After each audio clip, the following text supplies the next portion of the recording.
안녕하세요. EBS 평생학교 시청자 여러분. 코디정이라는 이름으로 사람들에게 지식을 전하는 정우성입니다. 지난 방송에서 생각이 어떻게 도약하는지, 그리고 그것을 가능하게 하는 대전제의 역할을 3단 논법, 즉 연역 추론을 통해 다양한 예를 보면서 살펴봤습니다. 논리의 세계에서는 사실상 대전제가 인간의 지식과 오류를 결정해버립니다. 그렇다면 그 대전제는 어떻게 탄생하는지, 더 좋은 대전제를 가지려면 어떻게 해야 하는지 오늘 살펴보도록 하겠습니다. 여러분, 경험주의, 경험론이라는 말을 들어보셨지요? 인류 역사에서 가장 큰 영향을 미친 철학 4조를 하나만 뽑으라 한다면 저는 개인적으로 영국 경험주의 사상을 뽑습니다. 그 이전에는 신의 섭리든 아니면 창조의 축복이든 인간의 머릿속 이성에 대전제가 새겨져 있다라고 봤습니다. 아니면 인간 머리 바깥에 있는 경전의 규율이나 사회적 관습에 이미 대전제가 규정되어 있다고 보았겠지요. 그런데 17세기 영국 철학자 존 로크는 인간이 태어날 적에는 머릿속이 텅 비어 있다고 주장했습니다. 그런 상태를 일컬어 텅 빈 서판이라는 뜻으로 타블라 라사라 합니다. 인간은 아무것도 없는 머리에 경험을 통해 지식을 채워 넣는다라는 이야기였습니다. 대전제도 마찬가지입니다. 경험에 의해 만들어진다는 것입니다. 인간은 대전제를 만들어내고 수정하는 머릿속 프로세스를 갖고 있습니다. 그것을 경험주의 철학자들은 귀납이라고 가르쳤습니다. 지금 관점에서 보면 너무나 당연한 이야기 같잖아요. 그러나 당시에는 매우 신선하고 충격적인 사상이었습니다.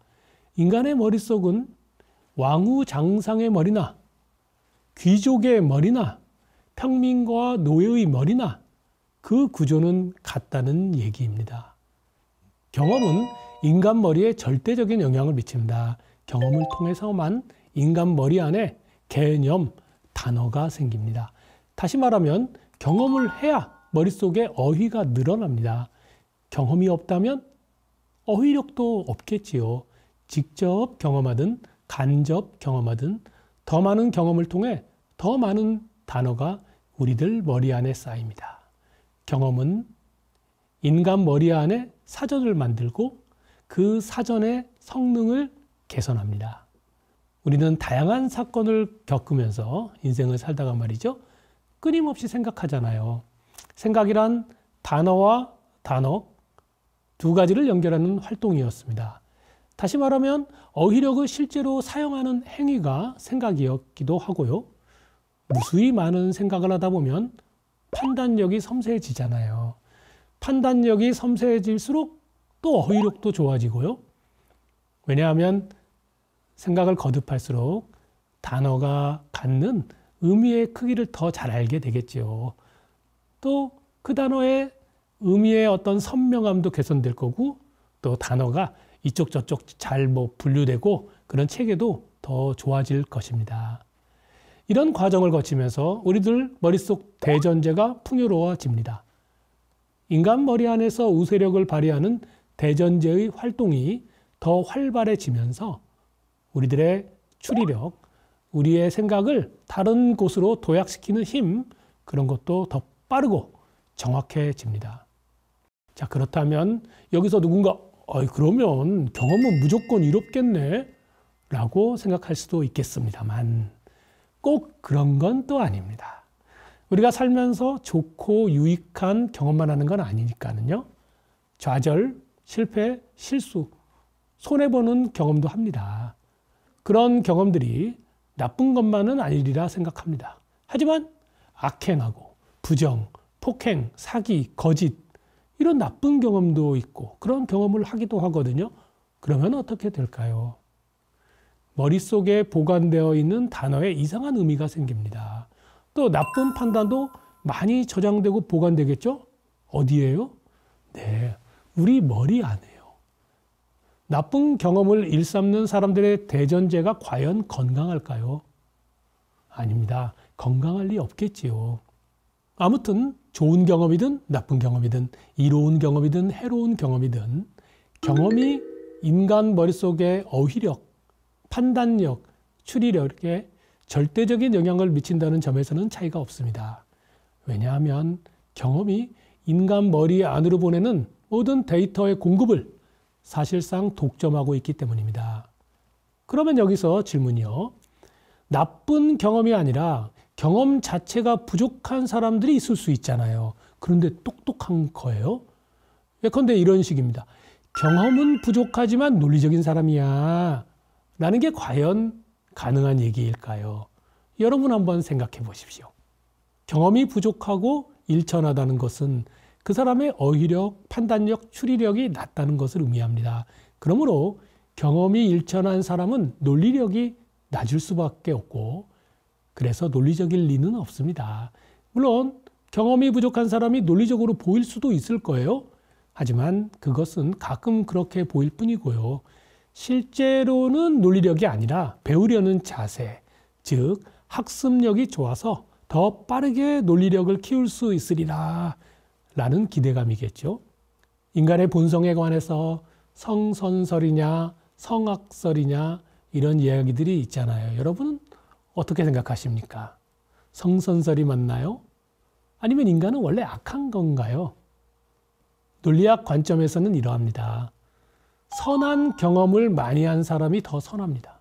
왜냐하면 머릿속에 선한 개념과 원리가 더 많을 것이기 때문입니다.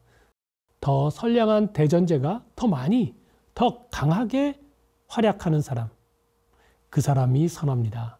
그래서 선한 사람이 되고 싶다면 실제로 선한 경험을 해봐야 합니다. 그러므로 선한 행동을 하십시오. 지금 기부합시다. 어려운 상황에 처한 타인을 돕고 기부하고 타인을 용서해 줍시다. 거짓을 멀리하되 약속을 지키고 양심을 거스르는 행동을 하지 맙시다.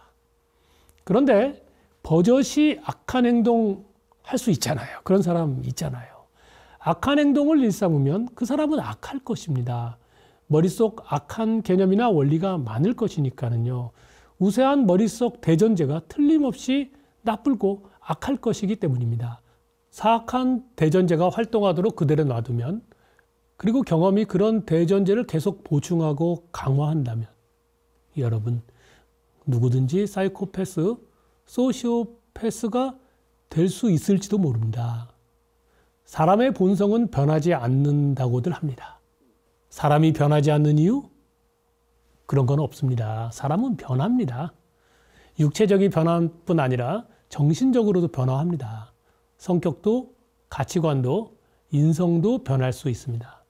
다만 그 변화의 기울기가 너무 작아서 변하기는 하는데 본인이든 타인이든 그 변화를 실감하는 것보다 이번 생을 마감하는 시점이 더 빨리 오기 때문에 그 변화를 제대로 알지 못하는 것입니다. 어째서 변화의 기울기가 작은 걸까요? 어째서 변화를 실감하기 어려운 걸까요? 왜냐하면 우리가 인생을 살면서요. 변화의 기울기가 작은 경험만을 했기 때문입니다. 머릿속 대전제, 생각의 토대는 대체로 게으르고 견고합니다. 대전제는 신념을 원합니다. 이런 현상을 대전제는 안정을 추구한다 라고 정리할 수 있겠죠. 그러므로 웬만한 충격이 아니고서는 여러분 머릿속 대전제는 잘 변하지 않습니다. 머릿속 대전제가 그대로라면 자잘한 경험으로 어떻게 그 사람이 크게 바뀌겠습니까? 자잘한 경험으로는 머릿속의 기존 대전제에 그냥 흡수될 뿐이고 강화되고 복종하고 혹은 튕겨져 나갈 뿐입니다. 평범한 경험의 충격량은 자기 머릿속 대전제를 흔들 정도에는 미치지 못하거든요. 그래서 생각의 전환, 정신적 거듭남이라는 것은 논리적으로 매우 어려운 현상입니다. 여러분, 돌이켜 생각해 보십시오. 지금까지 살아오시면서 여러분의 머릿속 신념이나 가치관이 크게 바뀐 적이 있나요? 만약 그렇지 않다면 여러분은 익숙한 사람들, 생각이 비슷한 사람들만을 만난 거고요. 낯선 체험을 피하되 비슷한 경험을 반복했을 것입니다. 오랜 세월 동안 여러분의 대전제는 도전을 받지 않았겠지요.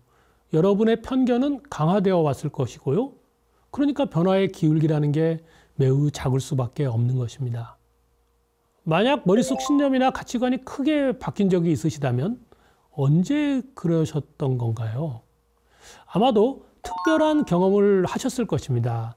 낯선 체험의 충격은 머리 안을 아주 근본적으로 바뀌어 버립니다. 낡은 대전제를 쫓아내고 새로운 대전제를 높은 순위에 배치하고요. 예를 들어서 기독교에서 말하는 회심, 인생의 깨달음, 사서하는 고생, 충격적인 책, 이상한 사람과의 진지한 교제, 믿을 수 없는 패배, 실패, 배신, 좌절. 그 외 인생의 전환점을 일으키는 경험이 그런 낯선 체험의 충격을 동반하잖아요. 평범한 경험보다 그 수요가 적을 뿐이지 살다 보면 만나는 그런 충격적인 경험입니다. 시청자 여러분, 적지 않은 세월, 인생을 살아왔다면 누구나 이런 질문을 생각해 봐야 합니다. 경험 많은 사람들이 직면하고 또 직면해야 할 질문입니다. 어째서 누구는 권위적인 노인이 되고 누구는 스승이 되는가? 라는 질문입니다. 풍부한 경험을 지닌 사람 중에서 어째서 누군가는 경멸받는 노인이 되고 누군가는 존경받는 스승이 되는 것일까요?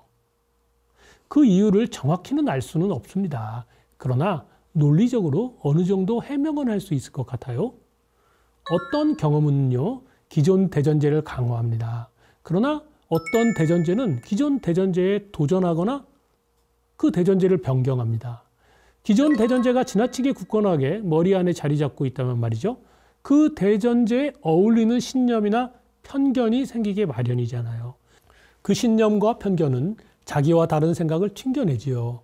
수많은 경험을 한 실력자가 경험을 통해 자기 대전제를 의심하기는커녕 그것을 더 확신하고 그런 확신의 기초에서 명령과 간섭, 잔소리를 늘어놓는다면 그 사람을 흔히 말하는 꼰대라는 비속어로 부릅니다. 그렇다면 어느 누가 그 실력자에게 맞설 수 있겠습니까? 사람들은 이 사람을 피할 겁니다. 그리고 당사자는 고독한 최후를 피하기 어려울 수도 있습니다. 그런데 기존 대전제가 깨지면 그 대전제가 생산해냈던 그런 각종 편견도 힘을 잃잖아요. 그만큼 생각이 유연해지거든요. 수많은 경험을 한 실력자가 경험을 통해 자기 대전제를 의심하게 되었고 세상에는 확신할 수 없는 것이 많다고 생각하면서 실패와 오리를 되새김질해 온 경우에 말이죠. 누가 이 실력자를 존경하지 않을 수 있겠습니까? 우리는 현자에게 가까이 가서 더 많은 조언과 가르침을 구합니다. 시청자 여러분, 오늘도 함께 해주셔서 감사합니다.